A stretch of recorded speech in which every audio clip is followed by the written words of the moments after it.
अ, तो सबसे पहले नमस्कार, क्योंकि आज हमने सोचा है कि हम हिंदी में बोलने की कोशिश करेंगे, ताकि हम ज़्यादा से ज़्यादा अपने विचार व्यक्त कर सकें, अपने विचार बता सकें। ये आइडिया आया कहाँ से? ये आइडिया आया कि अ, मैं जब स्कूल टाइम पहले और अभी भी इट टेक्स टाइम, मतलब कि काफ़ी बार मुश्किल होता है अपने विचारों को जो लैंग्वेज आपकी नहीं है उसमें डालकर बात करने में। तो काफ़ी बार हम एक्सप्रेस नहीं कर पाते जो हम कहना चाहते हैं, और वो जो एक्सप्रेस नहीं कर पाते और एक्सप्रेस नहीं कर सकते, उस चक्कर में हम अनसुने रह जाते हैं। और मेरा अपना पर्सनल एक्सपीरियंस रहा है काफ़ी टाइम तक कि ये बहुत बड़ा लिमिटेशन था, कि मैं अपने विचार, अपने जो मैं सोचता हूँ, मैं शेयर नहीं कर पाया काफ़ी टाइम तक। तो उससे, और एट द सेम टाइम काफ़ी एक्सपीरियंस, काफ़ी लोगों से बातचीत करने में मेरे को महसूस हुआ कि ये एक बहुत बड़ा इशू आता है। और ख़ास तौर पे जब हम एक बिल्कुल नए तरह के उसको डोमेन में, एक नई तरह के उसमें जाना चाहते हैं, तब ये बहुत बड़ी इशू बन के आती है। तो यही पर्सपेक्टिव दिमाग में रखते हुए कि हम अपनी परेशानी को शेयर करें और उसके समाधान ढूँढें। और आप नोट कर रहे होंगे कि हम हिंदी भी अभी हमारी मेरी प्योर नहीं बची। आधे से ज़्यादा वर्ड तो मोर ऑफ इंग्लिश बन गई है, बट स्टिल पर्पस सॉल्व होना चाहिए। तो पर्पस यही है कि हम अपने विचारों को व्यक्त कर सकें, और जो हमारे पैनलिस्ट हैं वो अपने उनकी वो क्या सोचते हैं उसके बारे में वो बता सकें, और हम सब आपस में मिल के इसके बारे में क्या सोचते हैं, क्या कर सकते हैं, उस सब को डिस्कस करें। तो लेट्स स्टार्ट फॉर्मली। सबसे पहले मैं हमारे स्पीकर रादर स्पीकर नहीं बोलूँगा, आज का हमारा कोई स्पीकर स्पेसिफिक नहीं है, मैं सबको फैसिलिटेटर बोलूँगा। अमित जी, अमित सिंघल जी, राहुल कृष्ण जी, और हमारे अमित बोनी जी, ये तीन हमारे साथ में मुझे हेल्प करेंगे इस सेशन को फैसिलिटेट करने में। अगर आप लोगों ने हमारा वो देख लिया होगा जो कोलेट्रल था, तो आपको बेसिक आइडिया उन तीनों स्पीकर्स के बारे में हुआ होगा, पर एक फॉर्मल इंट्रोडक्शन की ज़रूरत रहती है। तो मैं सिर्फ हल्का सा इंट्रोड्यूस करूँगा, बाकी एक एक मिनट में हमारे तीनों जो मेरे को होस्ट से वो हैं, वो अपने आप को इंट्रोड्यूस करेंगे। तो अमित सिंघल जी के साथ हमारे सेशन हो चुके हैं, वो सीईओ हैं स्टार्टअप बडी के, और सीए हैं बाय प्रोफेशन, और बहुत लंबी लिस्ट है एक्सपीरियंस की, जो मैं अच्छे से पिच नहीं कर पाऊँगा। अमित जी खुद पिच करेंगे एक मिनट में अपने बारे में। अमित बोनी जी फाउंडर है इंश्योर एडिट के, और ये लिस्ट में शायद एक ही जो मेरे पास मैंने ऐड किया है। अगर आप उनका प्रोफाइल देखेंगे तो बहुत बड़ा है, वो अपना खुद शेयर करेंगे। और राहुल आहूजा जी फाउंडर हैं counted one media labs private limited के, उनकी लिस्ट भी बहुत लंबी है। तो हमारे मेरे तीनों को होस्ट एक एक मिनट में अपने आप को इंट्रोड्यूस करेंगे, और आज के सेशन में हमारी कोशिश है कि हम सीधा सभी लोगों के पास जाएंगे खुद से, एंड हम सिर्फ उसी के बारे में, हमारी परेशानी क्या है, हम क्या करना चाहते हैं, उसके बारे में बात करेंगे। अमित सिंघल साहब। श्योर। धन्यवाद सवरकर सर। आपने काफी इंग्लिश के वर्ड यूज करे और जो करने पड़ेंगे वो आपने बिल्कुल सही कहा। इस टाइम पर ये अपनी लाइफ बन गई है और प्योर हिंदी तो कभी पॉसिबल भी नहीं हो पाएगा। और इंटेंशन भी ये नहीं है कि इसको मतलब प्योर हिंदी में करके हमें कोई हिंदी चैनल के ऊपर वो करना है। कोशिश ये है कि 80% जनता जो है वो हिंदी समझती है और कम्युनिकेशन फास्ट हो सकता है। तो इसी उद्देश्य से हमने कोशिश करी है कि इसको वो करें। तो कहीं पर भी इंटेंशन ये नहीं है कि इसको प्योर हिंदी लेके जाना है। अगर ऑडियंस में से भी कोई बंदा इंग्लिश में क्वेश्चन पूछना चाहे तो भी वो मोस्ट वेलकम है। आपको जो भाषा में कंफर्टेबल हो उसमें हमसे क्वेश्चन कीजिए। पर्पस हमारा सिंपल है कि जम्मू एंड कश्मीर में अभी जो एंटरप्रेन्योरशिप है वो काफी क्रिएट हो रही है, लेकिन अभी उस स्टेज पर नहीं पहुंच पाई है जितनी अभी दिल्ली, बेंगलोर, गुड़गांव, मुंबई में पहुंच रही है। तो पर्पस जैसे जेके एसोसिएशन, जेके स्टार्टअप एसोसिएशन और श्री माता वैष्णो देवी यूनिवर्सिटी और अदर ऑर्गेनाइजेशन जो वहां पर एग्जिस्ट कर रही है, जो उद्देश्य लिया है कि 100 स्टार्टअप बनानी है अगले 1 साल के अंदर, तो उसी उद्देश्य के साथ हमने कोशिश करी है कि जो हमारे वक्ता है टियर 1 सिटीज से, जो ओरिजिनली जम्मू कश्मीर से बिलोंग करते हैं लेकिन उन्होंने दोनों साइड देखी हुई है, जम्मू कश्मीर वाली भी और बड़े शहरों वाली भी, कि वहां पर क्या अलग चीजें हैं कि जो स्टार्टअप वहां पर जल्दी ग्रो कर रही है। तो हमारा पर्पस ये है कि इन दोनों के बीच में कोऑर्डिनेशन और समन्वय बैठाया जा सके और इन चीजों को आसान भाषा में आपसे समझाया जा सके, ताकि अगर आप किसी आइडिया पर काम कर रहे हैं तो आप उस आइडिया पर काम करते हुए उसको सक्सेसफुल तरफ लेके जाए। तो ये जैसे सावरकर सर ने कहा कि आज कोई वक्ता नहीं है, हर कोई को होस्ट है। तो मैंने भी को होस्ट होने के नाते आपको एक कंटेक्स्ट सेट कर दिया है कि आज का उद्देश्य क्या है इस 1 घंटे के सेशन को करने का। अगर मेरे बारे में बात करें तो मैं संधि लेखाकार हूँ, जिसको चार्टर्ड अकाउंटेंट बोलते हैं। मैं एक ऑर्गेनाइजेशन चलाता हूँ स्टार्टअप बडी नाम से, गुड़गांव के अंदर। हमारी 7-8 ब्रांचेज हैं। हम लोग स्टार्टअप्स को हेल्प करते हैं हर तरह के सपोर्ट फंक्शंस में। हम मेन फंक्शंस में नहीं आते जो कोर फंक्शन कहलाता है, लेकिन सपोर्ट में चाहे वो अकाउंटिंग से रिलेटेड हो, कंप्लायंस से रिलेटेड हो, लीगल से रिलेटेड हो, आईपीआर जो होता है ट्रेडमार्क पेटेंट वगैरह, इस तरह का किसी भी तरह का कोई भी काम हो जो स्टार्टअप जहां पर फेल्स करे कि उनको बहुत ज्यादा टाइम वेस्ट करना पड़ेगा डिफरेंट टाइप ऑफ कंसल्टेंट के, हमने उन सभी का वन स्टॉप सॉल्यूशन बना दिया ताकि हम सभी सर्विसेज एक जगह पर प्रोवाइड कर सके। स्टार्टअप अपने कोर फंक्शन पर फोकस कर सकती है और सपोर्ट फंक्शंस के लिए हम पर रिलाई कर सकती है। तो ये मेरा एक ब्रीफ इंट्रोडक्शन। अभी इसी के साथ मैं अमित बोनी जी की तरफ बढ़ना चाहूंगा। अमित, आपका मुझे पता है बहुत लंबा एक्सपीरियंस है, मोटरोला, स्मार्टरोन, एंश्योरेट, बट मैं भी चाहता हूं कि आप डिटेल में बताएं ताकि है ना जिस ऑडियंस को किसी भी तरह का क्वेश्चन हो वो कर सके। Amit sir. Thank you Amit. So सबसे पहली बात तो सबको नमस्कार। मैं बहुत खुश हूँ इस चीज़ से। मुझे हमेशा अच्छा लगता है जम्मू के लोगों से इंटरेक्ट करना।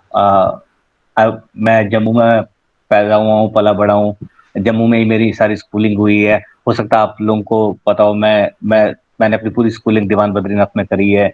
जानीपुर वाले एरिया में रहता हूँ, अभी भी घर जाता हूँ, साल में 1-2 बार हमेशा जम्मू में होता हूँ मैं। मेरे बहुत दिल के करीब है state, specially Jammu, being the home town. In terms of मैंने क्या किया है, मैं इंजीनियर हूँ, एमबीए किया हुआ है। मैं हनीवेल में काम करता था, कॉर्पोरेट स्ट्रैटेजी में काम किया हुआ है 5-6 साल के लिए। उसके बाद मैं मोटरोला में था इंडिया में। मैं मोटरोला इंडिया का सीईओ था 5 साल के लिए। उसके बाद मैंने स्मार्टरॉन ज्वाइन की, जहाँ पर मैं ऑलमोस्ट 1.5 साल के लिए था, ग्लोबल चीफ बिजनेस ऑफिसर था। और अभी पिछले 1-1.5 साल से मैं 2 वेंचर्स रन करता हूँ अपने, एक हेल्थ टेक डोमेन में और एक इंश्योरटेक डोमेन में। और मैं बहुत काफ़ी जो इमर्जिंग स्टार्टअप्स हैं उनके साथ काफ़ी शुरू से काम करता आया हूँ। जब मेरे अपने वेंचर्स नहीं थे, उससे पहले भी ऑलमोस्ट 2012-13 की स्पेस से एक्चुअली नैस्कॉम के थ्रू मैंने पहली बार स्टार्टअप्स के साथ काम करना स्टार्ट किया था। तो हाँ, मैं स्टार्टअप्स के कुछ बोर्ड्स पे हूँ, कुछ स्टार्टअप्स के साथ मैं एज एन एडवाइजरी रोल पे काम करता हूँ, अपार्ट फ्रॉम जो मैं करता हूँ। सो it's always good to get connected with people जो एंटरप्रेन्योरशिप में इंटरेस्टेड हैं, नए आइडियाज कैसे हैं और वो क्या करना चाहते हैं। तो thank you very much for having me. Amit, आपको लगता है कि कोई और जम्मू की लैंग्वेज ऐसी है जिसमें लोग आपसे बात कर सकते हैं हिंदी या इंग्लिश के अलावा? अगर कोई कंफर्टेबल नहीं हो हिंदी में भी और इंग्लिश में भी। हाँ, मतलब मैं बात तो कर सकता हूँ। मैं डोगरी भी बोल लेता हूँ थोड़ी बहुत, मैं कश्मीरी भी बोल लेता हूँ थोड़ी बहुत, नाइस। मैं पंजाबी भी बोल लेता हूँ। सो मैं इनमें से किसी लैंग्वेज में भी बात कर सकता हूँ, बढ़िया, व्हाटएवर इज बढ़िया। कंफर्टेबल। राहुल। नमस्कार। मैं डोगरी तो नहीं बोल सकता, पंजाबी बोल दूंगा मैं। मैं भी मतलब 2007 से जब से ग्रेजुएट हुआ हूँ, ग्रेजुएट में एडवर्टाइजिंग मेजर था बॉम्बे यूनिवर्सिटी से। और उसके बाद मैंने cyber law, cyber forensics, cyber crime investigation की पढ़ाई की, रिसर्च की। काफ़ी ज़्यादा काम किया मैंने Mumbai police, Delhi police, Bangalore police के साथ। उसके बाद उस समय ही मैंने अपनी event and advertising agency start कर दी थी। तब पता नहीं था कि स्टार्टअप है क्या है, क्योंकि तब तक मार्क जकरबर्ग ने ज़्यादा स्टार्टअप्स को फेमस किया नहीं था हिंदुस्तान में। तो हम बिजनेस कर रहे थे, हमें समझ आ रहा था कि हम कुछ नया कर रहे हैं, कुछ अलग कर रहे हैं।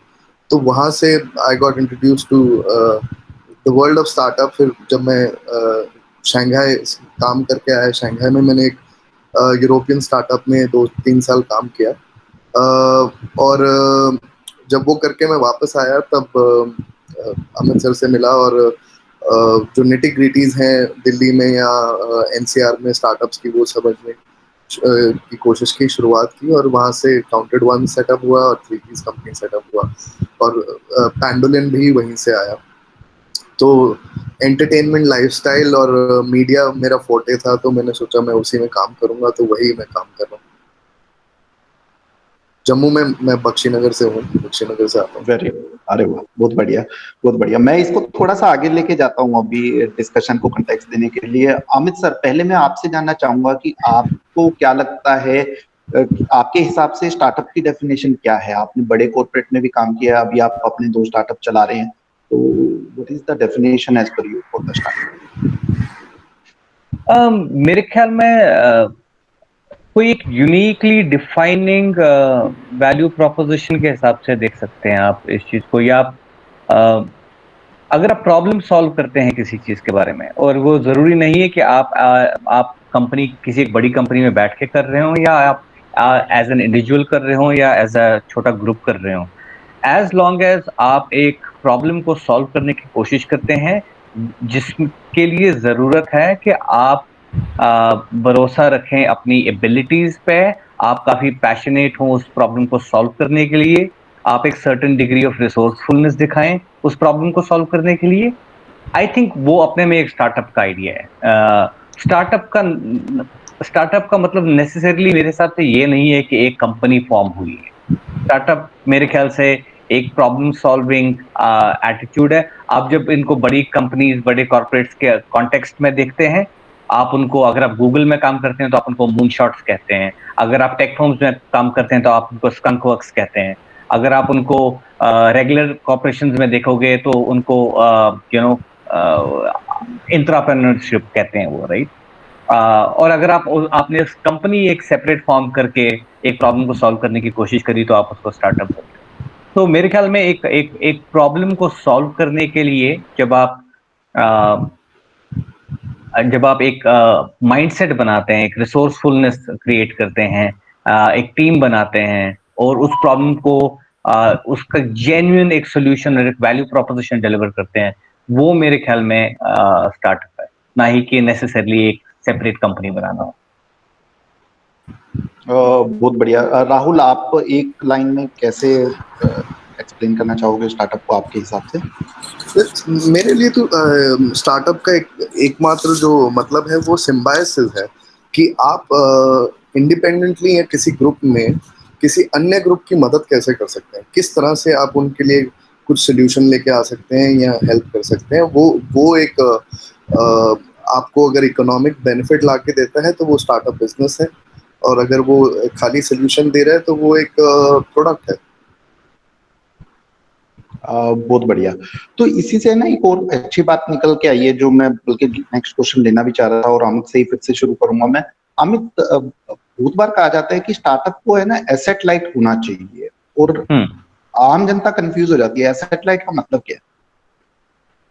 हाँ, ये और एसेट लाइट का टॉपिक जरा थोड़ा मेरे दिल के करीब भी है। आई थिंक सो, दो जनरली जब क्योंकि किसी भी बिजनेस को सेटअप करने में रिसोर्सेज का रिक्वायरमेंट होता है। आप किसी भी बिजनेस को आप कितना आगे लेके जाएंगे, उस वक्त एक कॉन्टिन्यूस इन्वेस्टमेंट का रिक्वायरमेंट होता है। तो जनरली स्ट्रैटेजी के फ्रेमवर्क्स में 2 स्ट्रैटेजीज देखी जाती हैं, एक को एसेट हैवी कहते हैं, एक को एसेट लाइट कहते हैं। आप जब एसेट हैवी स्ट्रैटेजी कहते हैं तो आप फिक्स्ड एसेट्स ओन करते हैं किसी भी चीज की। तो लेट अस से आपने एक कॉलेज खोलना है, राइट, या आपने एक हॉस्पिटल बनाना है। आप रादर देन कि आप एक बिल्डिंग लें और उस बिल्डिंग में किसी को बोल दें कि आप सब कुछ सेटअप कर लीजिए, मैं आके उसमें डॉक्टर्स बुलाता हूं, मैं उसकी मार्केटिंग करूंगा। अगर आप पूरा बिल्डिंग बनाते हैं, सारे कंपोनेंट्स लाते हैं, सारी मशीनरी लाते हैं, वो फिक्स्ड एसेट्स को ओन करते हैं, तो उसको एसेट हैवी कहते हैं, राइट। लेकिन वो स्ट्रैटेजीज जहां पर आप बेसिकली वेरिएबल मॉडल पे होते हैं, जहां पर आपको इन्वेस्टमेंट रिक्वायरमेंट फिक्स्ड एसेट्स में जनरली कम होता है, या आप बाय डिजाइन उनको कम रखते हैं, वो एसेट लाइट स्ट्रैटेजीज होती है। मैं पर्सनली प्रेफर करता हूं एसेट लाइट स्ट्रैटेजीज, स्टार्टअप्स के लिए शुरू में, क्योंकि it helps them to have lower burn rates. It helps them to create scalability without looking out for too much of capital to invest. So asset light strategies आपको हमेशा help करेंगी take based enablement करने के लिए, rather than कि आप fixed assets में invest करें। आप है ना मेरा बहुत काम आसान करते जा रहे हो। अब मैं यही क्वेश्चन पूछने वाला था कि ऐसा क्यों होता है कि जब से कोविड-19 आया उसके बाद लोगों ने कहना शुरू कर दिया है कि टेक बेस्ड स्टार्टअप को ही फंडिंग मिलने में आसानी रहेगी, जो भी फिजिकल प्रोडक्ट्स हैं या नॉन टेक बेस्ड बिजनेसेस हैं उनको काफी स्ट्रगल आने वाला है। ऐसा क्या है कि कोविड-19 के कारण टेक बेस्ड स्टार्टअप की वैल्यूएशन सब्सटेंशियल बढ़ गई है, हर इन्वेस्टर टेक बेस्ड की डिमांड कर रहा है, तो ये टेक और नॉन टेक का चक्कर क्या है? और इसमें मैं एक और कंटेक्स्ट देना चाहूंगा, जो मेरा पिछला भी डिस्कशन हुआ था ना जम्मू कश्मीर के लोगों के, तो वहां पर लोग अखरोट का बिजनेस, अचार का बिजनेस, ट्रेडिशनल बिजनेसेस को ई कॉमर्स पर लाने की कोशिश कर रहे हैं। अभी यहाँ पर उस तरह का कंसेप्ट नहीं है कि लोग धूम बनाने की कोशिश कर रहे हैं, बट डेफिनेटली जो पहले ट्रेडिशनल वे होता था बिजनेस करने का उसको ऑनलाइन करने का प्लान कर रहे हैं। तो उस कंटेक्स्ट में आपको क्या लगता है ये कितना इंपॉर्टेंट रोल प्ले करेगा? सोशल डिस्टेंसिंग या कोविड-19 या ये चीजें कि धीरे धीरे ये व्यापार करने का जो तरीका है वो चेंज आपको लगता है कि कुछ होगा, या ये शॉर्ट टर्म केवल वो है और 1-1.5 साल बाद फिर से वही बैक टू द हम ओरिजिनल होंगे? नहीं, आई थिंक कोविड-19 का इम्पैक्ट एटलीस्ट जो फंडिंग स्ट्रेटजीज के हिसाब से है वो मिड टर्म तक रहेगा, क्योंकि अगर आप ये भी मान के चलें कि कोविड-19 का एक्चुअली मार्केट पे इम्पैक्ट अगले 1-1.5 साल रहेगा, विच मीन्स कि देयर विल बी कुछ डिग्री ऑफ पिवटिंग टुवर्ड्स उन मॉडल्स में जहां पर आप डिजिटल हैं या डिजिटाइजेशन के कंपोनेंट्स आए। और वन ऑफ द रीजंस आज की डेट में पोस्ट कोविड सारे लोग कह रहे हैं कि टेक में इन्वेस्टमेंट होगा और नॉन टेक में शायद नहीं होगा, क्योंकि आपका टेक एक बार प्लेटफॉर्मिंग बन गई, एक प्रोडक्ट बन गया, उसके बाद all that you need to expand that is basically, अगर आप B2C हैं तो आपको मार्केटिंग चाहिए, मार्केटिंग मनी चाहिए ताकि आप रीच आउट कर सकें। पीपल डिपेंडेंट बिजनेस नहीं बनता। So let me give an example. हमारा एक बिजनेस जो हेल्थ टेक का है, हमने उसमें एक हेल्थ प्लेटफॉर्म बना रखा है, बिल्कुल एसेट लाइट बिजनेस है। हम कनेक्ट करते हैं वेरियस पार्टनर्स से API के थ्रू, राइट? तो मैंने एक टेक प्लेटफॉर्म बना लिया है जो पूरा हेल्थ एंड वेलनेस इकोसिस्टम को आपस में कनेक्ट करता है। कोई भी फिक्स्ड एसेट जो है वो हमारे पार्टनर का है, मेरा नहीं। अगर कल की डेट में कहीं पर भी इशू होता है तो एक दूसरा पार्टनर जो है, I can pull that guy in, I can pull a third guy इन।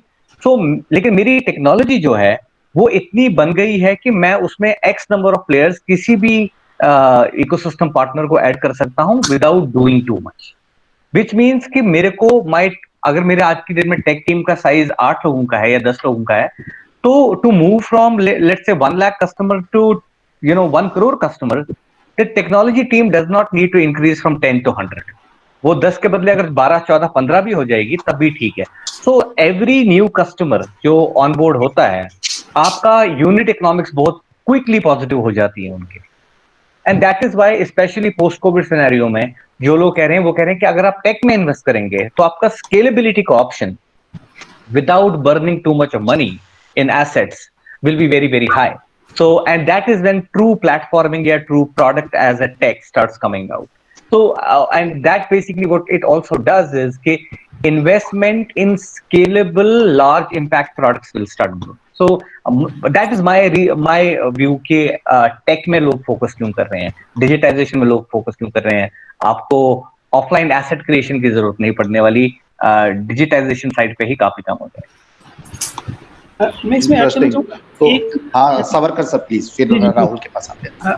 मेरा क्वेश्चन ये है कि अगर हम मतलब कि जिस पर्सपेक्टिव से या e commerce related Jammu Kashmir के पर्सपेक्टिव को समझते हुए कि यहाँ की जो क्योंकि जिस तरह के आइडियाज़ हम यूजुअली रिसीव करते हैं, सो ई कॉमर्स का पर्सपेक्टिव जो है वो जो मतलब कि ज़्यादातर काफ़ी स्टार्टअप्स का जो पिचिंग है, जो मतलब जो स्टार्टअप्स यहाँ के जो लेके आना चाह रहे हैं, ज़्यादातर वो ई कॉमर्स को टारगेट करते हुए specific different tech we are yet to see, क्योंकि रीज़न इज़ कि यहाँ का जो अभी एग्जिस्टिंग ट्रेडिशनल जिस बिज़नेस को मतलब अपने वो बढ़ाना चाहते हैं उसकी ही रीच आउट इतनी नहीं है। तो इस सिनेरियो में जैसे जो ये कोविड-19 और इन्वेस्टमेंट स्पेसिफिकली टेक रिलेटेड, तो उस सिनेरियो में सर्वाइवल के लिए या जिस तरह के बिज़नेस को वो लेके चलना चाह रहे हैं, उस सिनेरियो में क्या करना चाहिए? कैसे क्या किया जा सकता है बेसिकली? टेक टेक तो दोनों चीजें हो सकती है। I mean actually business startups या तो टेक की बेस पे एनेबल आप करेंगे या बिजनेस मॉडल्स की बेस पे एनेबल करेंगे। नए यूनिक बिजनेस मॉडल्स अगर आप बनाते हैं तो उसमें भी मतलब काफी अपॉर्चुनिटीज मिलती हैं, राइट?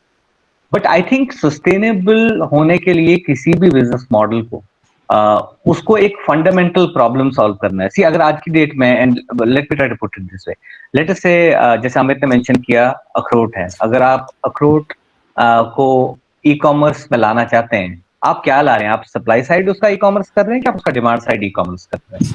क्योंकि आज की डेट में अगर आपको एक e commerce platform build out करना है तो आपका टोटल खर्चा e commerce platform including payment gateway integrate करने का खर्चा 20,000 रुपए से ऊपर नहीं। और एक अगर आप एक बहुत बेसिक लेवल ऑफ कोडिंग जानते हैं, बहुत ही बेसिक लेवल ऑफ कोडिंग जानते हैं, आप एक वू कॉमर्स, शॉपिफाई मी जैसी कोई भी plug and play e commerce site में जाइए, आप उसमें लॉग इन करिए, आप उसमें 20,000 रुपए पे करिए, आपका पूरे का पूरा सिस्टम बन जाएगा। बट वो सोल्यूशन नहीं है, वो सोल्यूशन नहीं है। सोल्यूशन आपको देखना है कि आप सॉल्व क्या कर रहे हैं। आप डिमांड साइड पे कोई प्रॉब्लम सॉल्व कर रहे हैं, आप सप्लाई साइड पे कुछ प्रॉब्लम सॉल्व कर रहे हैं, उस केस में it's a business model question. लेकिन फॉर एग्जांपल अगर आप कह रहे हैं कि मैं एक प्रोडक्ट बनाऊंगा जो आप स्कैन कर सकते हैं फॉर एग्जांपल फोन से कि इस अखरोट की क्वालिटी कैसी होगी, और मैं फोन से स्कैनर करके मैं उनको सेग्रीगेट कर पाऊंगा, and then I am going to make sure that it reaches out to the right set of customers or right set of intermediaries, then it's a different business. Then it becomes a tech enablement in अखरोट के business में. So it totally depends, right? It totally depends कि आप solve करने की कोशिश क्या कर रहे हैं. But just doing a pipeline matching uh, can be a solution in the interim. I don't think it's a solution for the long term. Savarkar sir, आप देख सकते हो कि अमित से बात करने पर नए नए आइडिया भी निकल के आ रहे हैं, तो आप है ना इसके लिए एक चैलेंज फ्लोट कर सकते हो कि जो भी बंदा ये करके देगा वो Shri Mata Vaishno Devi university can give prize to those in case someone can create those scanner.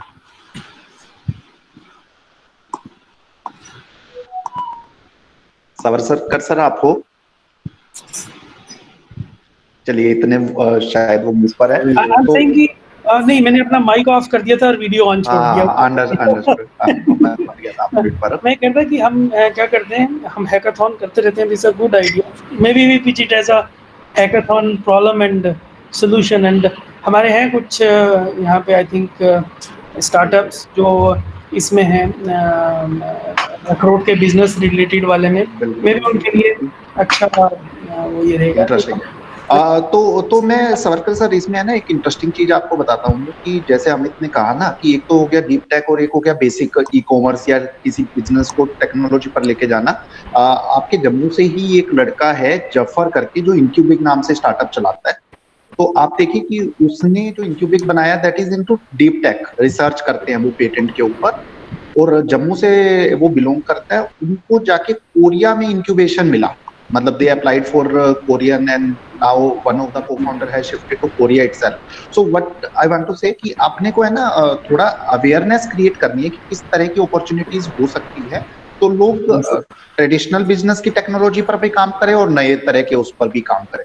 तो ये अमित की बात से निकल के आ रहा है कि एक तो क्या अखरोट को बेचना है, एक दूसरा अखरोट की क्वालिटी किस टेक्नोलॉजी से चेक हो सकती है, वो और थोड़ा आपका डीप टेक हो गया उसके अंदर, जिसके अंदर ऐसी टेक्नोलॉजी पर भी लोग सोचना शुरू करें कि वो भी वो है। और आपने बताया कि आप हैकाथॉन करती हैं, इसी चीज के साथ है ना राहुल से भी मैं करता हूँ। और राहुल जब भी तुम बोलते हो ना मुझे रेडियो की याद आ जाती है, क्योंकि तुम्हारी आवाज मोस्टली तो मैं ये गाना सावन सारे उस पर ही सुनता हूँ, you are a radio jockey as well. तो अभी तो जब तुम बोल रहे थे तो मुझे ये फील आ रहा था कि मैं आराम से एफएम सुन रहा हूँ और तुम्हारी बात हो रही है। तो यही टेक्नोलॉजी वाला ही क्वेश्चन तुमसे लेते हैं। और तुम फैशन में भी हो, 3 पीस कंपनी चलाते हो, और काफी लोग कह रहे हैं फैशन में बहुत पॉजिटिव इम्पैक्ट भी आ सकता है, नेगेटिव इम्पैक्ट भी आ सकता है। अब मिक्स व्यू है, तो टेक्नोलॉजी के बारे में तुम्हारा क्या मानना है, लीन टीम के बारे में क्या मानना है, और ये क्या बोलते हैं फैशन इंडस्ट्री के बारे में क्या मानना है? मैं एक ही बार में 3 क्वेश्चन ड्रॉप कर रहा हूँ, आप 1 बाय 1 करते रहिए इनको आंसर। तो लीन टेक के बारे में तो जैसे अमित सर ने बोला, अमित बोनी जी ने, कि it depends on what you trying to achieve. आपको आपका लक्ष्य क्या है, आप क्या करना चाहते हैं, उस पर डिपेंड करता है कि आप कैसा टेक यूज करते हैं।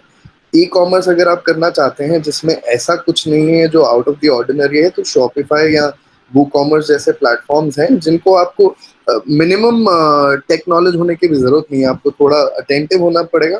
तो आप खुद ही वो क्रिएट कर सकते हैं वो कॉमर्स वेबसाइट्स और शॉपिफाई वेबसाइट्स, अगर आप सिर्फ ई कॉमर्स पे फोकस कर रहे हैं तो। अखरोट का जैसे उन्होंने एग्जांपल दिया, वो बहुत ही बढ़िया चीज़ है, क्योंकि मैं रिसेंटली यूरोप में होके आया था। वहाँ सबके अपने अखरोट के बाग होते हैं अपने घरों में। तो उन लोगों ने क्या किया है कि मार्केट प्लेस ऐसा बना रखा है जहां वो अपने प्रोडक्ट्स को डिस्ट्रीब्यूट करते हैं, इकट्ठे करते हैं, और फिर आगे जाके एक जो मार्केट प्लेस है वो उसको डिस्ट्रीब्यूट करता है। तो अगेन इससे ज्यादा लीन कुछ हो ही नहीं सकता कि जहां सिर्फ आपको अपनी लिस्टिंग डालनी है कि आपकी क्रॉप कितनी हुई है इस बार।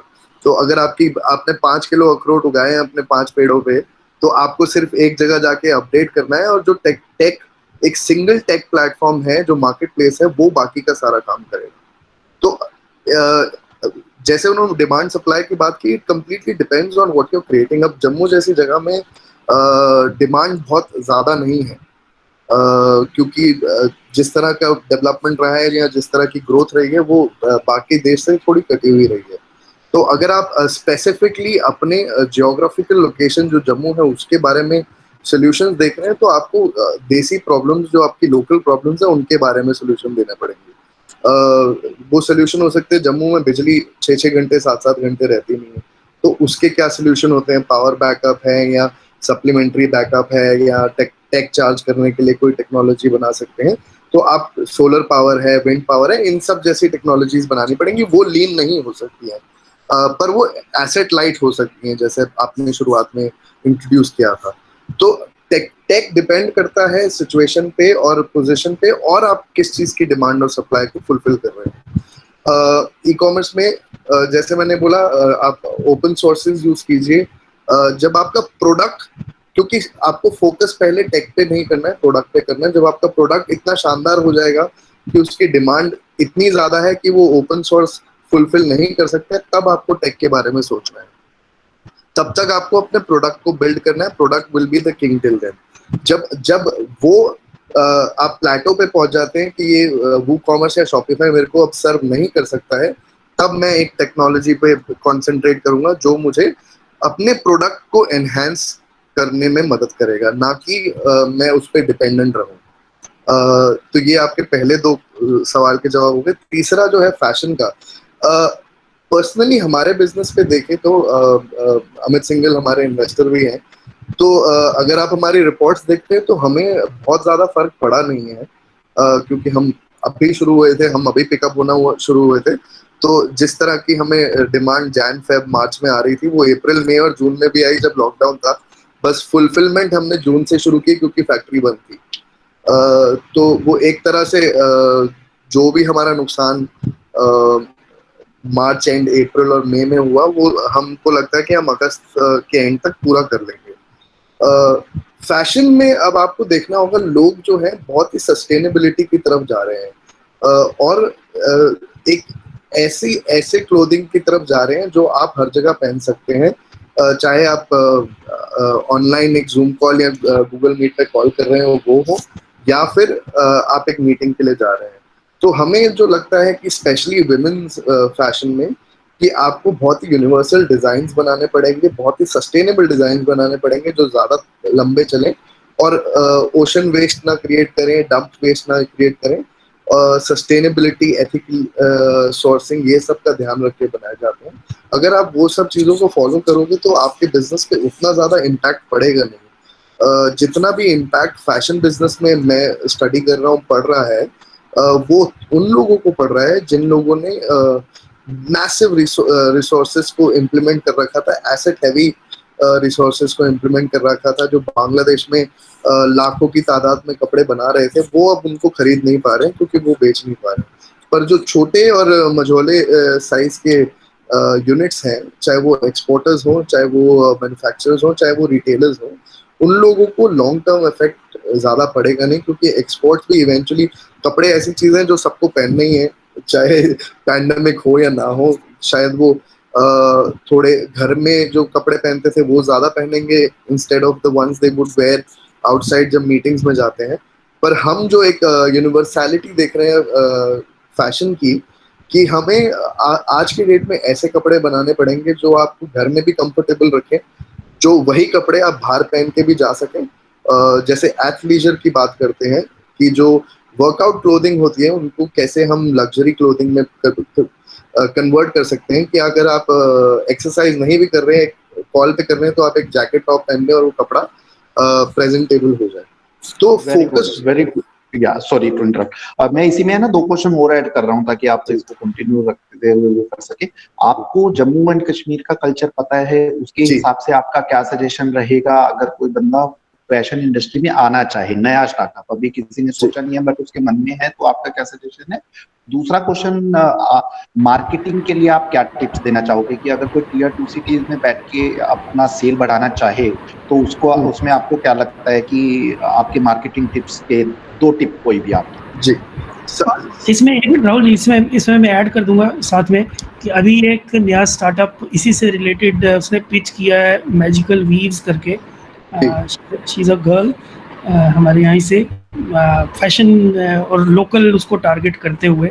इसी बात अभी आई थिंक परसों की स्क्रीनिंग, उसमें इनिशियल स्क्रीनिंग में we had an idea. I don't know whether she is around और नॉट, बट आई थिंक आपकी बात तो उनके लिए काफ़ी, कोई बात नहीं, उनको रिकॉर्डेड सुना देंगे। तो राहुल आप बताइए इन 2-3 क्वेश्चन के आंसर, और फिर मैं मार्केटिंग वाले क्वेश्चन पर अमित गोनी सर के भी 2-3 कमेंट चाहूंगा, और उसके बाद फिर क्वेश्चंस के लिए ओपन, और फिर मैं कुछ क्वेश्चंस दूसरी ओर भी लेके जाना चाहूंगा टेक। बिल्कुल। जितना मैं जम्मू का जो लाइफस्टाइल समझता हूँ और जिस तरह का उधर का कपड़े पहनने का तरीका है, वहां पर आपको एक लॉन्ग टर्म पर्सपेक्टिव देखना होगा कि आपको एक कस्टमर बनाना है जो 3-4 साल तक आपके साथ जुड़ा रहेगा, पहली बात। दूसरा, मुझे लगता है कि जम्मू से अगर आपको कुछ फैशन रिलेटेड काम करना है तो आपको सप्लाई साइड देखना पड़ेगा। Jammu would be the trader and not the buyer. वो आपके पास फैब्रिक्स है, लोकल वीव्स हैं, शॉल्स हैं, कारपेट्स हैं, जो जम्मू और कश्मीर की खास चीजें हैं। जो उनके फाइबर्स हैं, जो उनके फैब्रिक्स हैं, वो दुनिया भर में एक्सपोर्ट होने के काबिल हैं, क्योंकि हम जिस तरह का प्रोडक्शन वहाँ होता है, जिस तरह का रिसोर्सेज वहाँ है, उसको हमने बहुत ही स्लोली, बिकॉज जिस तरह के पॉलिटिकल हालात थे, वो डिप्लीट कर दिए हैं। फर्क जो कारीगरी है वहाँ की, चाहे वो हैंड एम्ब्रॉयडरी हो, चाहे वो वहाँ का फैब्रिक, जो हैंड वीवर्स हैं, जो कारपेट्स और शॉल्स बनाते हैं, उसको किस तरह पूरे देश को या पूरी दुनिया के पास ले जा सकते हैं, उसको आपको देखना होगा। वो एक बहुत ही प्रॉफिटेबल बिजनेस भी हो सकता है, क्योंकि वीवर्स से आप जो प्रोक्योरमेंट करते हैं वो बहुत सस्ती होती है, और इंटरनेशनल मार्केट में उन प्रोडक्ट्स की जो कीमत होती है वो 10 फोल्ड, 20 फोल्ड या 30 फोल्ड तक जा सकती है। तो एक शॉल जो आप 300 या 350 रुपए में वीवर से खरीद सकते हैं, उसको एथिकली प्रॉफिटेबल करने के बावजूद आप उसमें 10 गुना प्रॉफिट इजीली कमा सकते हैं अगर आप उसको मार्केट करते हैं। तो सबसे बड़ी बात, हैंडलूम्स और सस्टेनेबिलिटी और एथिकल रिसोर्सिंग, ये 3 बहुत ही बड़े मार्केटिंग पॉइंट्स बन चुके हैं आज की डेट में। जहां आप सस्टेनेबिलिटी की बात करते हैं, जहां आप एथिकल रिसोर्सेज की बात करते हैं, जहां आप सेविंग द एनवायरनमेंट की बात करते हैं, और हैंडलूम ये तीनों चीजें करता है। तो अगर आप लोकल वीव्स और लोकल हैंडलूम्स को किसी तरह इंटरनेशनली पहुंचाना चाहते हैं, नेशनली भी पहुंचाना चाहते हैं, तो मार्केटिंग के लिए सबसे ज्यादा आपको उसका मैन्युफैक्चरिंग प्रोसेस दिखाना होगा। आपको उसके रिसोर्सिंग, जो सोर्सिंग है वो कैसे कर रहे हो आप, वो दिखाना पड़ेगा, और किस तरह वो एक सस्टेनेबल एनवायरनमेंट बना रहे हैं उन जम्मू के वीवर्स के लिए, जो बहुत समय से इस चीज के अभाव में थे कि उनको काम मिले, और इस चीज के अभाव में थे कि उनको सही कीमत मिले उस चीजों की। हमने देखा कि बनारस में पिछले 30 साल में जो बनारसी वीविंग साड़ी का बिजनेस था वो खत्म होता जा रहा था, पर अगर आप लास्ट डेकेड में देखें, जब सब्यसाची जैसे ब्रांड्स बड़े हुए, तो वही वीवर्स जो हैं वो वापस से रिसरेक्ट हो रहे हैं, वापस से खड़े हो रहे हैं। जिनको 200-250 रुपए पूरी साड़ी 15-20 दिन बाद हाथ से बनाने के बाद नहीं मिलते थे, अब वो 25-50 हजार रुपए मिल रहे हैं, और वो एक ही परिवार में काम कर रहे हैं। तो आप इस चीज को दर्शा सकते हैं कि एक, आपने एक पूरे परिवार को सेल्फ सस्टेनेबल बना दिया। दूसरा, क्योंकि आप उनको सही कीमत दे रहे हैं तो आपने एथिकली सोर्स किया उस प्रोडक्ट को। तीसरा, कि ये एक क्राफ्ट है जो हाथ से किया जाता है, जो दुनिया में कहीं नहीं हो सकता। और वो 3 मार्केटिंग के अलावा आपको कुछ चाहिए ही नहीं। अगर आप राइट एडवर्टाइजिंग प्लेटफॉर्म्स पकड़े जैसे फेसबुक है, और ऑडियंस टारगेटिंग सही से करें, तो उसको आप बहुत बड़ी तरह एक्सपैंड कर सकते हो। मैं भी अभी बात करते हुए सोचा मैं भी जम्मू जाके एक्सप्लोर करूंगा इस चीज देखिए, हमने आपको भी नया आइडिया दे दिया। को। तो एक तो मैं ऑडियंस से रिक्वेस्ट करना चाहूंगा कि अगर उनको हिंदी में क्वेश्चन टाइप करने में कोई डाउट लगे तो दे कैन सिंपली से कि आई हैव ए क्वेश्चन, और हम उनको स्क्रीन पर लेके उनका क्वेश्चन पूछ लेंगे, रादर देन कि उनको लंबे लंबे क्वेश्चंस पूछने पड़े। अमित से मैं चाहूंगा कि आप तो मार्केटिंग के और सेल्स के गुरु माने जाते हो अमित, तो आप ऑडियंस को क्या टिप्स देना चाहेंगे? उसके बाद फिर हम ऑडियंस के और सावरकर सर के क्वेश्चंस ले लेते हैं इसके सी मार्केटिंग, मेरा मेरा अपना ये मानना है कि more there are two things actually. Let me take a step back. Marketing के बारे में एक बहुत बड़ा मिसनॉमर जो हमारी कंट्री में है, और मैं काफी सालों से इस मिसनॉमर को फाइट करता आ रहा हूँ जहां पर भी मैं काम करता हूँ, वो ये है कि मार्केटिंग का मतलब एडवर्टाइजिंग। मार्केटिंग का मतलब मेरी बुक्स में कम्युनिटी बिल्डिंग है। आप एक कम्युनिटी कैसे बिल्ड करोगे? आप ऑब्वियसली उसके लिए एडवर्टाइजिंग बिकम्स अ रूट कि कम्युनिटी कैसे बिल्ड करी जाए। लेकिन मोस्ट इंपॉर्टेंट थिंग इज कि आपका व्यू होना चाहिए कि मुझे एक कम्युनिटी बनानी है। अभी जब राहुल कह रहे थे कि आप एक कस्टमर देखिए जो 3 साल के लिए 4 साल के लिए आप जिसको रिटेन कर पाए, वो एक कम्युनिटी बिल्डिंग व्यू है। क्योंकि जो कस्टमर आपके साथ 3 साल 4 साल रहेगा, वो आपकी उस लार्जर कम्युनिटी, आपकी उस लार्जर फैमिली का पार्ट बन जाता है। तो और कम्युनिटी बनाने के लिए आपके पास एक दिमाग में काफी क्लियर लाइन ऑफ साइट होना चाहिए, काफी क्लियर स्ट्रेटजी होना चाहिए कि मुझे जब ये कम्युनिटी बनाऊंगा मैं, तो लोग उस कम्युनिटी का पार्ट क्यों रहेंगे। इट्स एज गुड एज कहना कि मैं घर खरीदने वाला हूँ, मैं गांधीनगर में या त्रिकुटा नगर में घर खरीदूंगा, मुझे एक स्पेसिफिक मोहल्ले में घर खरीदना है, मुझे क्यों खरीदना है? क्योंकि आपको पता है आप जब वहां पर घर खरीदोगे, आप वहां 5 8 10 साल 15 साल 20 साल शायद आप वहां पर रहोगे। इस सेम एटीट्यूड के साथ एक कम्युनिटी बिल्डिंग का एक प्रोसेस सोचिए। एक बार आपके दिमाग में ये काफी क्लियर हो गया कि आप चाहे कोई भी बिजनेस कर रहे हो, आप सॉफ्टवेयर बिजनेस कर रहे हो, आप ट्रेडिंग बिजनेस कर रहे हो, आप हार्डवेयर बेच रहे हो, आप अखरोट बेच रहे हो, या आप माता वैष्णो देवी की क्या कहते हैं ये टिकट बुक करवा रहे हो, चाहे कुछ भी हो, एज लॉन्ग एज आपका एक कम्युनिटी बिल्ड आउट करने का हेडसेट है, आपके सामने बहुत सारे मार्केटिंग टूल्स जो है वो सामने आ जाएंगे कि आपको क्या करना चाहिए। तो कोई मेरे ख्याल से हर बिजनेस का एक रीच आउट का तरीका अलग होता है, कोई एक आंसर नहीं, राइट? अभी जी। राहुल ने जैसे फैशन के बारे में बताया, उसका एक अपने कुछ कुछ काम है, उसको अभी एक सर्टेन तरीके से मार्केट कर सकते हैं, राइट? जिस इंडस्ट्रीज में मैंने काम किया हुआ है, उन इंडस्ट्रीज का मार्केटिंग का तरीका ही कुछ और है, राइट? बट हाँ, आजकल की डेट में कम्युनिटीज के साथ आप जब कनेक्शन में रहते हैं, तो आप जनरली डिजिटली उनके साथ कनेक्टेड रहते हैं। तो डिजिटल फर्स्ट अप्रोच करिए। डिजिटल फर्स्ट अप्रोच आपको थोड़ा एक्सपेंसिव भी कम पड़ेगा। एडवर्टाइजिंग को उस पॉइंट ऑफ व्यू से सोचिए, एडवर्टाइजिंग को रीच आउट के पॉइंट ऑफ व्यू से सोचिए। एडवर्टाइजिंग को फैंसी कहते हैं मैगजीन्स में कवर्स में या बोर्ड्स पे वो कहते हैं या टीवी पे एडवर्टाइज करने वाले व्यू पॉइंट से मत सोचिए। जब तक आप, मैं फिर से रिट्रेट कर रहा हूं क्योंकि मेरा पर्सनल प्रिंसिपल यही है मार्केटिंग का, कि आप चाहे कुछ भी बेच रहे हैं, आप चाहे कुछ भी वैल्यू क्रिएट कर रहे हैं, वो आप एक सर्टेन कम्युनिटी के लिए कर रहे हैं। और जब तक आप उस कम्युनिटी का ध्यान रखने के लिए सोचते हैं, उसको लॉन्ग टर्म सर्व करने की सोच रहे हैं, आपका मार्केटिंग प्लेबुक अनरेवल भी होगा, सिंप्लीफाई भी होगा, और एक्सपेंसिव भी नहीं होगा। और मैं उसमें जोड़ूंगा कि वो कम्युनिटी आपको बताएगी कि क्या उनको क्या चाहिए। वो आपको ट्रेन करेंगी अपने प्रोडक्ट को इम्प्रूव करने में। क्योंकि एक जो लॉयल कम्युनिटी होती है वो आपको सामने से बताती है कि आपका कौन सा प्रोडक्ट काम का है, कौन सा नहीं है, किससे उनको फायदा हो रहा है, इसमें क्या बदलाव किए जा सकते हैं। वो कम्युनिटी फिर आपकी एक टेस्ट मार्केट भी बन जाती है, जो आपको आने वाले समय में और ज्यादा एक्सपैंड करने में मदद करती है। मैं ऑनेस्टली कहूंगा बड़ी अच्छी डेफिनेशन मुझे मिली है आज, और डेफिनेटली हम बात वही करते हैं कस्टमर फीडबैक की और अपने रिपीट कस्टमर की, बट आज मुझे ना बड़ी आसान भाषा में पता लगा आप लोगों से कि मार्केटिंग एक्चुअली क्या है। तो अब मैं भी कहीं पर अगर कोई सेशन दे रहा हूँ तो मैं बड़े आराम से मार्केटिंग को अब एक्सप्लेन कर सकता हूँ। I have good right definition in simple word, मतलब अदरवाइज कॉम्प्लिकेटेड में तो काफी कुछ है।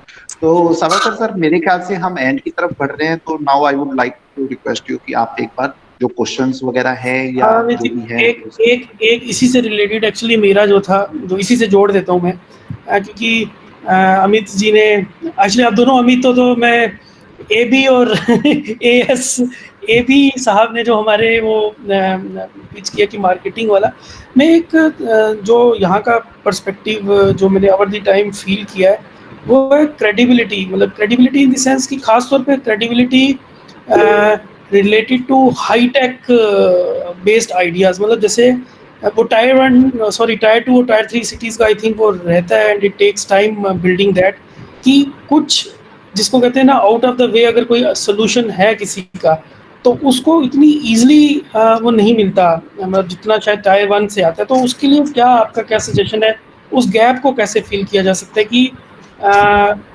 कि आइडिया बहुत अच्छा है, पोटेंशियल सोल्यूशन भी बहुत अच्छा है, बट उसको उतनी वो मिले, वेटेज मिले कि मतलब I hope I am able to communicate, कि गैप रह जाता है कि अरे वहाँ से कैसे ये आइडिया आ सकता है, वो गैप कैसे फिल किया जा सकता है?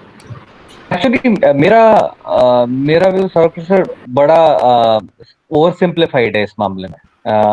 क्योंकि मेरे लिए एक रूल ऑफ थंब जो मैंने हमेशा अप्लाई किया है, वो ये है कि आप जब भी अपने प्रोडक्ट या अपने वैल्यूज के बारे में कम्युनिकेट करें, तो आपको आउट एंड आउट आपकी सारे कस्टमर बेस को, आपकी पूरी कम्युनिटीज को सच बोलना है। एज लॉन्ग एज आप अपनी कम्युनिटीज को सच बोलते हैं, आपकी क्रेडिबिलिटी बन जाती है। ना मैं आपको एक एग्जांपल दे देता हूँ इसका। आज से 6-7 साल पहले की बात होगी, आई थिंक 2014 की बात है।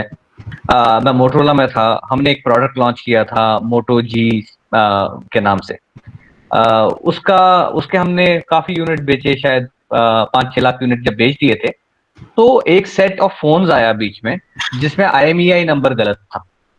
और उसकी वजह से जब क्योंकि हम रोज के ऑलमोस्ट 30-40 हजार फोन बेचते थे चैनल के थ्रू, तो जब वो फोन्स 3 दिन के जो यूनिट्स थे ऑलमोस्ट लाख एक यूनिट हो गए, तो हमारे पास कंप्लेंट्स आनी चालू हो गई कि भाई आपका फोन जो तो नेटवर्क ही नहीं पकड़ रहा।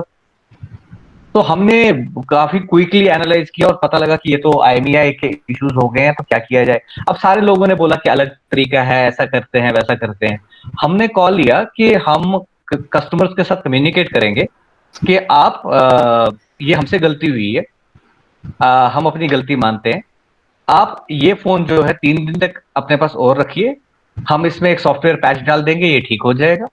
अगर आप चाहते हैं कि नहीं, आपको उससे भी जल्दी चाहिए, आप रिटर्न कर दीजिए फ्लिपकार्ट को, हम आपको नया फोन फ्री ऑफ कॉस्ट दे देंगे।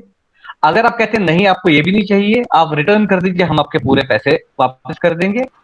और just in case you decide to keep the phone, as a mark of our apology, हम आपको 10% डिस्काउंट ऑन टॉप देने को तैयार है, which is completely as a mark. और आप चाहे फोन वापस भी कर दीजिए, हम शायद तब भी वो कर देंगे। और हम ये कम्युनिकेशन के साथ within a day went to the market. आप यकीन नहीं करेंगे, जहां पर हम शुरू में सोच रहे थे कि मतलब ऑलमोस्ट 90% फोन रिटर्न होंगे, हमारे टोटल 3% फोन रिटर्न हुए हैं। 97% फोन कस्टमर ने अपने पास रखा है, यूज करा है। वो उस पे कंपनी का इतना बढ़िया ब्रांड इमेज बना, वो जो पूरा कम्युनिकेशन किया था PR में, that got awarded as the best corporate communication in Asia Pacific for that year. और सिंपल सिंपल फंडामेंटल था उसके पीछे, विच वाज कि हम सच बोल रहे हैं। गलती एक्सेप्ट करना या अपने प्रोडक्ट को बहुत करेक्टली जो वो करता है वो बोलना, और जो वो नहीं करता है वो भी बोलना, उससे बड़ी क्रेडिबिलिटी गेनिंग एक्सरसाइज कोई नहीं है। आप क्रेडिबिलिटी शॉर्ट टर्म में गेन नहीं कर सकते, आप 2 दिन में, 5 दिन में, 6 दिन में नहीं कर पाओगे। ये एक कंसिस्टेंसी है, और वो कंसिस्टेंसी जब आप मेंटेन करते हैं, तो चाहे फिर वो आप इंडिविजुअल हो, आप कंपनी हो, आप प्रोडक्ट हो, आपको क्रेडिबिलिटी मिलती है।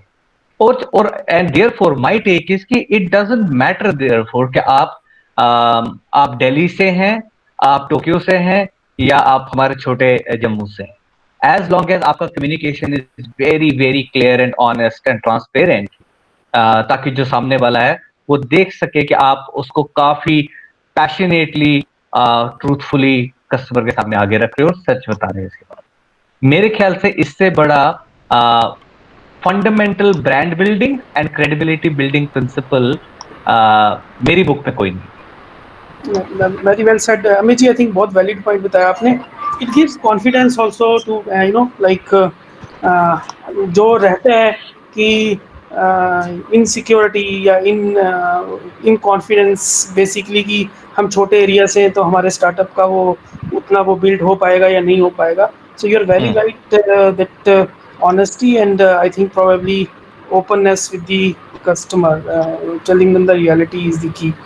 I think Amit ji, as AS Sahab, Singhal Sahab, I think you're right. I think we should move toward and we go with the questions probably which are there in the chat box. You want to take those one by one or yeah, so that देखिए एक question मैं देख पा रहा हूँ traveller दोस्त का, तो अगर हम उनको स्क्रीन पर ही ले पाए तो बढ़िया रहेगा, वो खुद एक्सप्लेन कर दे अपना क्वेश्चन। और उन्होंने ये भी लिखा है कि he is also DBN alumni, so it will be wonderful if you can. So travelers दोस्त, can you unmute yourself and can start speaking? आप एक बार उनको अनम्यूट कर पाएंगे सावरकर सर? सर वो उनको खुद ही करना होगा एक्चुअली।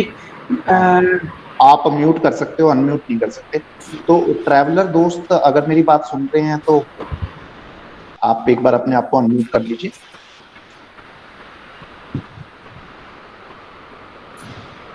नेक्स्ट चलते हैं sir.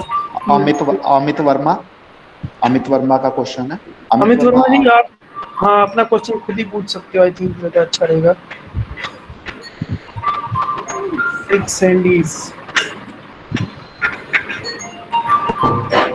Hi sir, good morning. हाँ अमित। Good morning. Basically, मेरा पूछना, we are a hyperlocal service in Jammu. We are providing the hyperlocal services. So, what the एक हम pilot run कर रहे हैं, pilot is running good. We are getting a great response from Jammu city. So, what do you suggest कि हम लोग आगे मतलब मार्केट इसको किस तरीके से करें ताकि हम ज़्यादा से ज़्यादा रीच ले पाएं?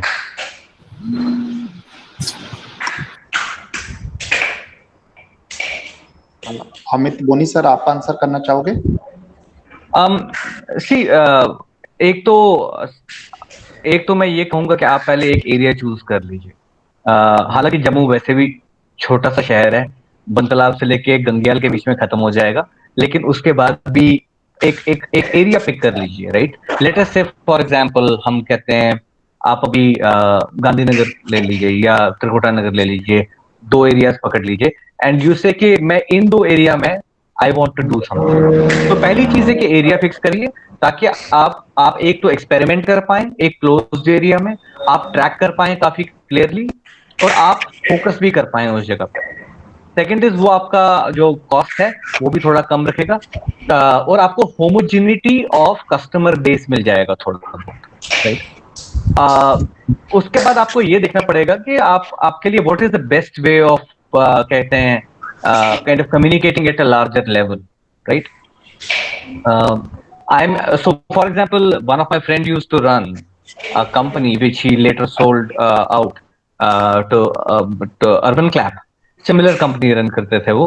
उन्होंने गुड़गांव में one of the ways that they did was उन्होंने ऑटो के पीछे छोटे से पोस्टर्स लगा दिए and their logic was कि a lot of working women were taking autos, so they wanted उनके posters उन autos के पीछे so that a lot of people can do, and क्योंकि autos move करते रहते हैं पूरी city में, so a lot of people ended up seeing this। आपके traffic signal पे कहीं पर कोई रुका हुआ है, गाड़ियां पीछे हैं, सब कुछ, so it's like almost like having a moving billboard उनके पास।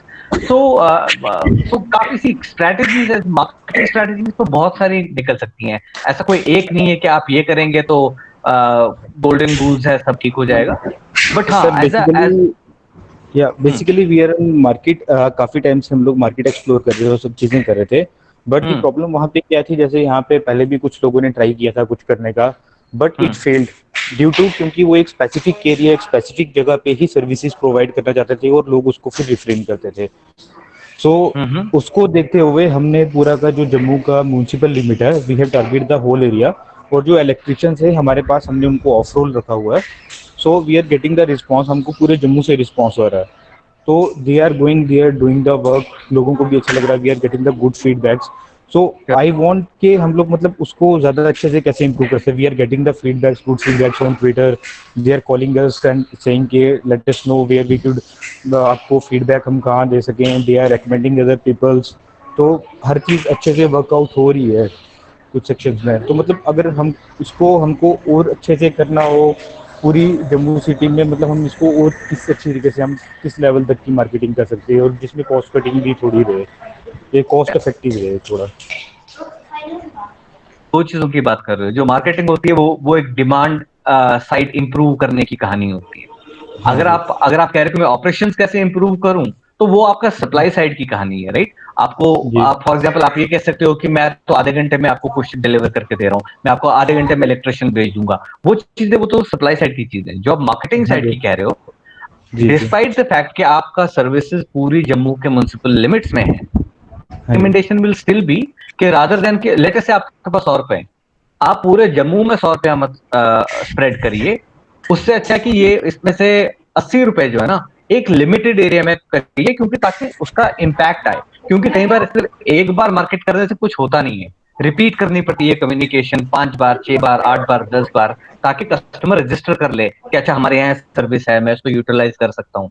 अगर आप उसको पूरे जम्मू में स्प्रेड कर दोगे तो आपको आरओआई तो फिर भी मिलेगा शायद, राइट।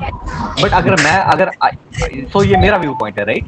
अगर if I had to market it, मैं एक एरिया पकड़ूंगा, स्पेसिफिक एरिया पकड़ूंगा, 1 या 2 या 3, और मैं ये 100 रुपया rather than spreading it like a butter very thin on the toast, I will take like a छोटा सा बटर का गोला और एक जगह पे रखूंगा, right. So that I get to understand कि डेप्थ क्या है, कितना मेरे को डिमांड में इंप्रूवमेंट मिल रहा है। एंड वंस दैट वर्क्स, आपका वहां से डिमांड इंक्रीज करेगा, then it is very easy for you to say, मुझे पता है कि अगर मैं इतना करूंगा तो आरओआई कैसा आएगा, और देन हाउ कैन आई री invest that into more marketing.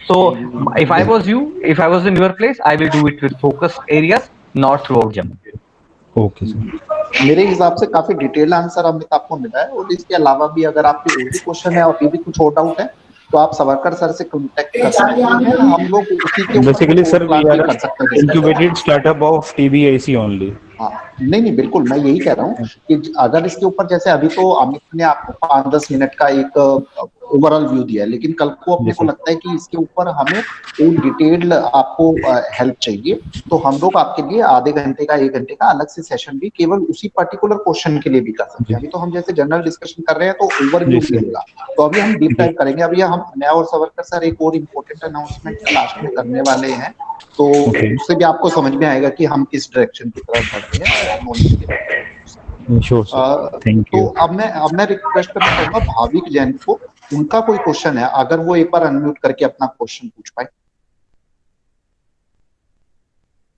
Bhavik Jain.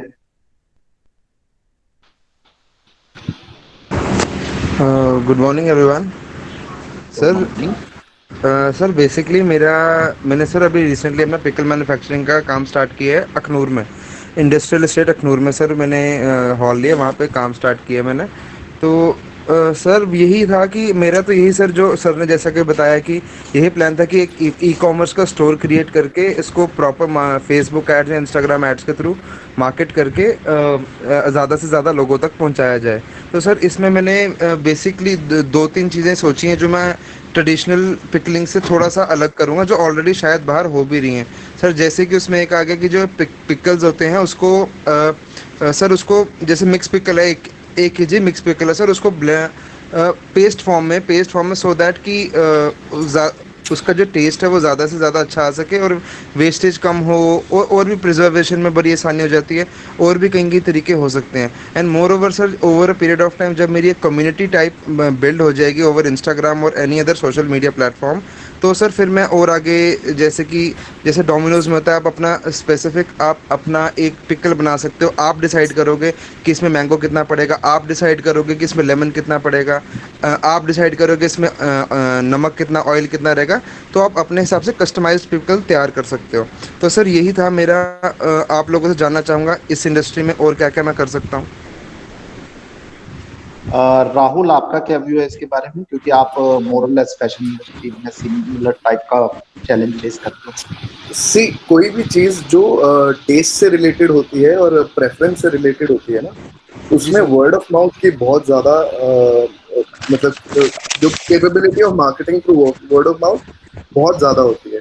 तो अगर आपने ऐसा कोई प्रोडक्ट बनाया है जो लोगों के स्वाद पे डिपेंड करता है, तो आपको पहले उनको उन लोगों पे ले जाना पड़ेगा जो वहाँ उस कैटेगरी के इन्फ्लुएंसर्स हैं। और इस कैटेगरी के इन्फ्लुएंसर्स कौन होती हैं? जो आपकी लोकल मदर्स हैं जो घर में अचार बना रही हैं या वहाँ हैं। आप लोगों को उनके साथ कंटेंट बनाना पड़ेगा कि अगर वो लोग आपके प्रोडक्ट को अप्रूव करते हैं तो वो आगे जाके आप उन मार्केट्स में ले जा सकते हैं उस प्रोडक्ट को।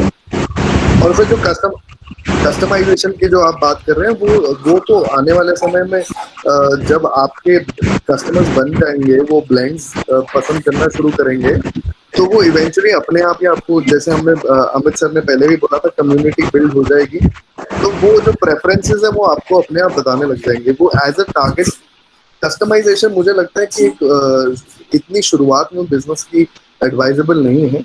पर इवेंचुअली जब आपके आपके जो शेल्फ स्टॉक है वो निकलना फास्ट शुरू हो जाएगा, तो एक आपको नया स्टॉक बनाने के लिए समय भी मिलेगा, क्योंकि आप उनको बता सकते हैं कि आपके लिए कस्टमाइज कर रहे हैं। और दूसरा, आपके पास उतनी कैपेसिटी भी होगी कि आप उतनी बड़ी कम्युनिटी को सर्व कर सकते हैं। तो मैं आपको जो सजेशन दूंगा, छोटे छोटे पॉकेट्स में इसको आगे बढ़ाइए, एक्सपैंड कीजिए। पहले आप इन्फ्लुएंसर कम्युनिटी को इन्फ्लुएंस कीजिए, उसके बाद आप रेगुलर शेल्फ्स जो फिल हो रही है उनको इन्फ्लुएंस कीजिए। आप लोकल स्टोर्स और जो लोग हाइपर लोकल स्टोर्स हैं उनके साथ बिजनेस करिए, और धीरे धीरे उसको बढ़ाइए, और फिर आप नेशनली लेके जाइए इसको। सवरकर सर, मैं आपकी परमिशन से एक बार जेके स्टार्टअप एसोसिएशन को इनवाइट करना चाहूंगा, थोड़ा सा अपडेट करने के बारे में कि अभी क्या प्लान आने के चल रहे हैं, और फिर उसके साथ कंक्लूजन की तरफ बढ़ते हैं। मेरे ख्याल से हम 12 की जगह अभी 12:10 पर हैं। हाँ हाँ हाँ हाँ sir, we have passed the time.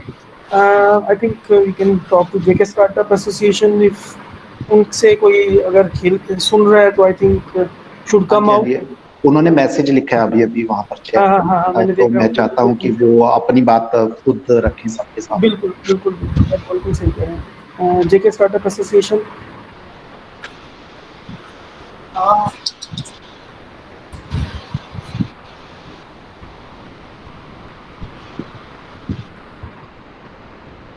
Meanwhile, विवेक ने पूछा है, sir I have a question. Okay, JK Vivek Startup को, Association।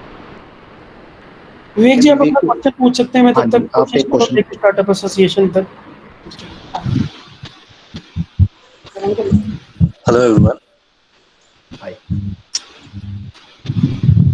हाँ जी विवेक जी, पूछिए, हम Hi. आपको सुन पा रहे Uh, okay. Sir, so मेरा एक I'm also an entrepreneur, aspiring entrepreneur. So मेरा जो अभी startup है, that is into food delivery aggregator business. So it's a service based startup जिस पे मैं अभी काम कर रहा हूँ. And right now I was actually working on the delivery channels and the operations and also the development part of my app. So sir, अभी जब मैं अपना financial metrics बना रहा हूँ and I'm trying to project and forecast my year one,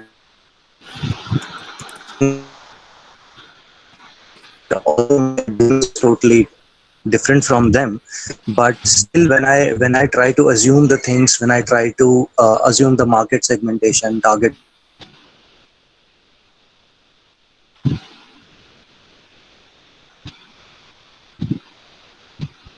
विवेक, मैं नहीं सुन पा रहा आपको। आई थिंक राहुल जी ने सुना है और उन्होंने सजेस्ट किया कि Bhavik and Vivek should collaborate from here. Rahul ji, आप कुछ और जोड़ना चाहेंगे इसके साथ? नहीं, बेसिकली टेक पे जो आप कम्युनिटी बना रहे हैं, जो आप अपना नेटवर्क बना रहे हैं, उस पर फोकस कीजिए। और टेक तो काफ़ी सारे अवेलेबल हैं इस कैटेगरी में। आपको बॉटम से डेवलप करने की ज़रूरत नहीं है, काफ़ी ओपन सोर्स मटेरियल पे अवेलेबल है। तो सप्लाई चेन अगर आपका सही से चल पड़ा तो टेक को आप बाद में भी देख सकते हैं, उस पर इतना पैसा खर्च करना या टाइम वेस्ट करने की ज़रूरत नहीं है। जेके तो स्टार्टअप सवरकर सर, मैंने अपना ईमेल आईडी भी दे दिया है। अगर इनका जो क्वेश्चन पूरा, इन्होंने कुछ बिजनेस प्लान पर कहना शुरू किया था, अगर कोई सीए से रिलेटेड क्वेश्चन है तो I will be happy to answer that offline as well. I think JK startup association का मैसेज है कि they had some issues, so maybe mic वगैरह के साथ, सो कोई इशू नहीं है, we can hear them in the next session. Amit ji, जो आप अनाउंस करना चाहते थे, आई थिंक आप अनाउंस कीजिए ताकि हम इसको फाइनली कंक्लूड करें। बिल्कुल।